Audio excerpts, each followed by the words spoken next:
Bonjour, c'est Jonathan de l'école ETI. Aujourd'hui, on va voir comment tracer des zones de prix et surtout pourquoi. Donc, la première des choses, ça va être de trouver des zones sur des grosses unités de temps. Donc là, je suis passé en daily. Là, ce qu'on va faire, c'est de prendre des petits rectangles pour pouvoir identifier des points de rebond. Sur TradingView, je vais sur le côté. À l'endroit du pinceau, je vais avoir les petits rectangles. Donc ici, on voit que c'est une belle zone de réaction. Clac, je me la note. Je vais la mettre en rouge parce qu'on est sur une grosse unité.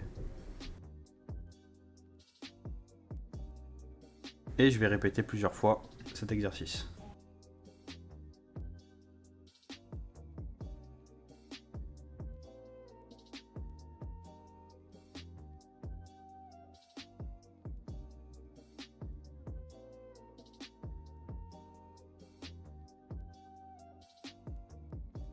Voilà, une fois les grosses unités de temps faites, ce qu'on va faire, c'est que on va descendre et on va aller chercher sur du 4 heures.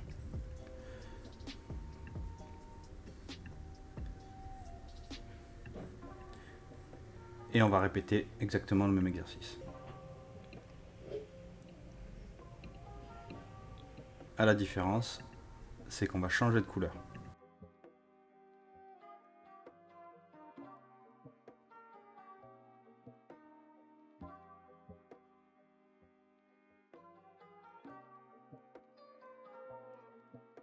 Une fois le 4 heures fait, généralement, je vais aller chercher mon unité de temps de prédilection qui est le 5 minutes.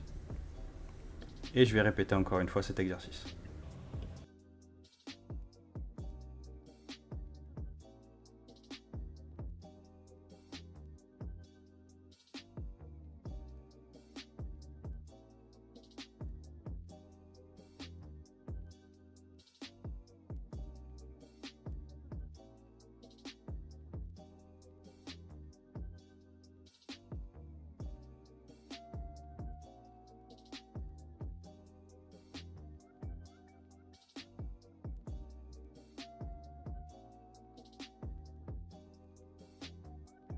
Une fois cet exercice fait, notre objectif c'est pas d'avoir des couleurs de partout sur notre graphique, c'est de vraiment repérer les points importants et les points où potentiellement il peut y avoir un retournement ou une action sur ce prix là.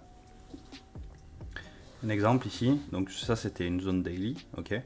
Je vois qu'il y a eu un gros rejet. Pareil sur la zone 5 minutes, je vois qu'on a bien travaillé sur ces zones là. Notre objectif c'est de vraiment avoir des vigilances sur ces points. Là maintenant je vais remonter sur du 15 minutes.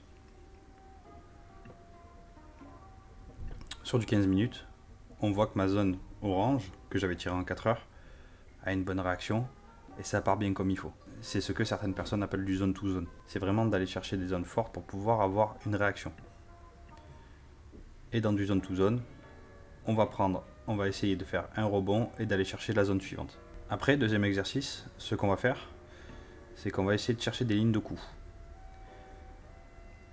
C'est à peu près le même principe que le zone to zone, sauf que là, on va les mettre en diagonale.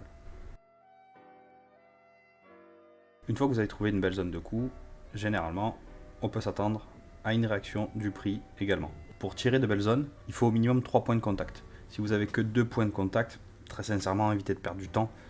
C'est que cette zone-là n'est pas forcément pertinente. Si vous avez des zones avec des couleurs qui se superposent, un exemple en daily, en 4 heures, en 5 minutes, en 15 minutes, sur ces zones-là, vous avez plus de probabilité de retournement et de réaction.